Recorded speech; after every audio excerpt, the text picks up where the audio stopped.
Assalamualaikum warahmatullahi wabarakatuh. Baik, sekarang kita belajar tentang bagaimana menggunakan SPSS untuk yang priority test. Kalau priority test itu artinya kita menggunakan satu kelas ya. Biasanya model yang paling pas untuk priority test ini adalah yang pre-experimental design, one group pre-test post-test.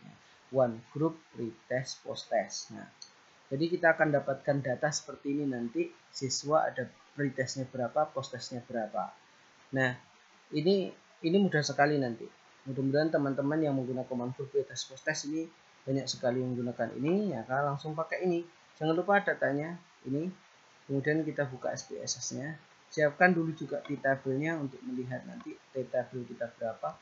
Tabel T. Jadi yang kita bandingkan nanti adalah t-tabel dan p-value.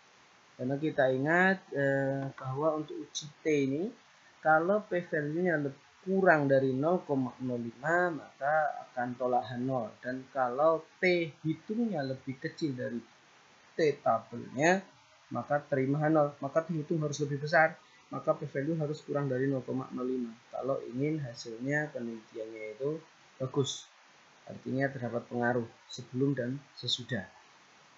Nah, sekarang kita bikin variabelnya dulu. Di sini pre-test. Kita buat typicalnya numerik, tidak ada desimalnya.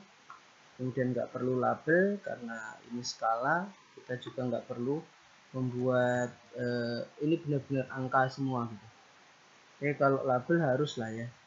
Label itu kan nanti ini value yang nggak usah. Labelnya kita buat di sini. Bagus-bagus. Ini namanya pre-test, pre spasi test, yang label boleh spasi. Ini post test. Nah, seperti ini. Sudah ada ini malah kepencet ya, keluar semua hampir tadi. Dan kita masukkan datanya. Kita pergi ke Excel, lalu kita copy data di Excel. Ini lebih mudah, copy, lalu kemudian kita pergi ke sini. Ini lebih mudah dari yang independen. Pirate lebih mudah daripada independen. Dan kita ambil yang satu lagi, copy, kita pastikan di SPSS. Nah, oke, kita lihat dulu, kita analisis dulu keduanya. Analisis apa? Tentu analisis syaratnya, yaitu normalitas. Kita lihat normalitasnya, kita masukkan satu ini, kita masukkan yang kedua, kita lihat plotnya harus dalam normality. Kita continue, tunggu barnya, kita histogramnya kita perlihatkan, kita okekan, dan kita lihat hasilnya. Jangan lupa nanti ini disimpan karena ini untuk mempertahankan terhadap penguji nanti. Nah, kita lihat hasilnya. Perhatikan baik-baik, ini nilainya. Kita lihat hasil Kolmogorov-nya. Wah, ini dari hasilnya sih ini sudah jelas normal. Ini normal ya. Nah, dari ini juga normal. Ini juga, wah, ini kurang normal post-testnya. Tapi kita lihat saja dari Kolmogorov-nya. Ini lebih dari 0,05 berarti normal keduanya. Ini juga lebih dari 0,05 berarti normal, baik pretest maupun post-test. Post-testnya normal, pretestnya normal. Baik, syaratnya sudah terpenuhi. Sekarang kita masuk ke analisis compare mean, pirate sample test. Pretest kita taruh di sini, post-test kita taruh di sebelahnya. Kita klik di sini. Dan kita lihat optionnya 95, artinya kita menggunakan alpha 0,05. Apakah yang one tail atau two tail? Kalau one tail berarti berarti hipotesis kita adalah semakin tinggi semakin banyak perlakuan, semakin tinggi nilai. Itu kalau seperti itu pakai one tail. Tapi kalau judulnya itu terdapat perbedaan sebelum dan sesudah, atau terdapat pengaruh model ini terhadap sebelum dan sesudah belajar. Nah, seperti itu berarti menggunakan two tail karena hipotesisnya tidak tidak terarah. Kita kembali ke sini. Berarti nanti kita pakai tutel ya, tutel. Karena biasanya teman-teman pakai ini. Lalu kita oke kan? Ini hasil t-testnya sudah keluar. Kita dorong ke bawah. Nah, ini dia hasil t-testnya. Ini ketutupan sama. Ini saya ya, kita analisis satu lagi supaya naik ke atas saja. Analisis frekuensi. Frekuensi itu untuk melihat berapa min, berapa ini gitu. Udah saja. Ini cuma untuk naikin ini. Baik. Nah, kita lihat pretestnya mempunyai min 74,3.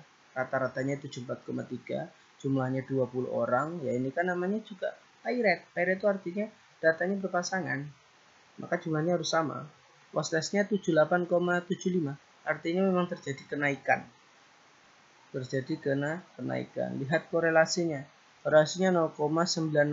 Berarti sebenarnya terjadi korelasi yang positif antara tindakan dengan hasil sebelum dan sesudah. Kita lihat sekarang hasil dari pay-rate sampel t-testnya. Nah, kita lihat t-testnya 4,662. Sementara p-value untuk tutelnya atau dua arahnya 0,0000. Kalau p-value-nya kurang dari 0,05 artinya tolak ke 0. Berarti terdapat pengaruh sebelum dan sesudah. Sekarang kita lihat T-nya. DF-nya 19. Degree of freedom atau derajat kebebasan. Degree of freedom. Kita lihat di sini.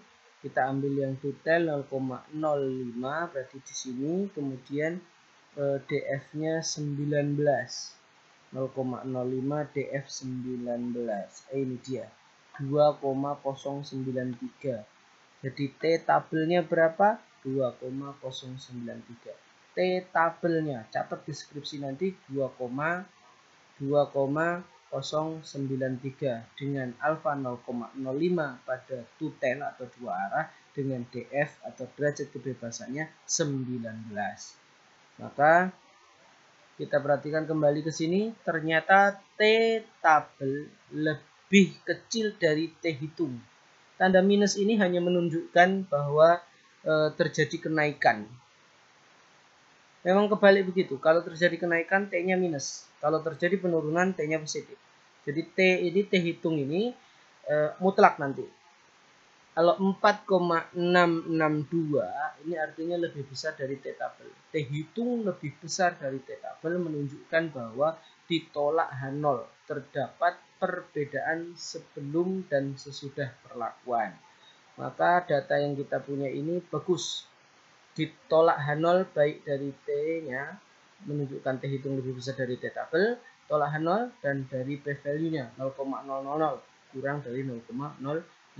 Ini Anda simpan baik-baik, lalu kemudian tulis deskripsinya nanti. T tabelnya adalah 2,093 dan T hitung yang didapat 4,662. P-value yang didapat adalah 0,000. Sehingga tolak H0 terima H1. Terdapat perbedaan sebelum dan sesudah perlakuan. Mudah-mudahan bermanfaat. Kita ketemu lagi di pembelajaran berikutnya. Assalamualaikum warahmatullahi wabarakatuh. Jangan lupa ini nanti di-share.